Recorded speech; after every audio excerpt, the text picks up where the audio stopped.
Public outcry over making public parking paid in downtown, Old Town, and Delano gets attention from the Wichita City Council today.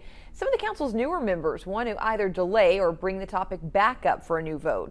The previous council approved the plan back in early January.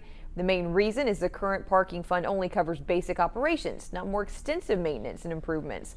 The city says it needs to create at least $500 per public parking spot to do that.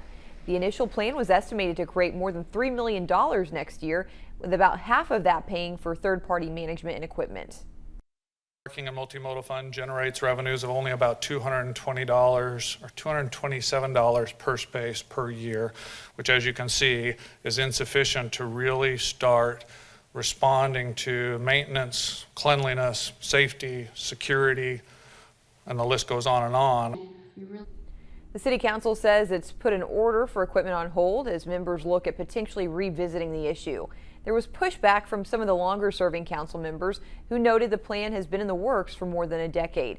Under the plan, the city says parking rates could range from 75 cents to $2 an hour.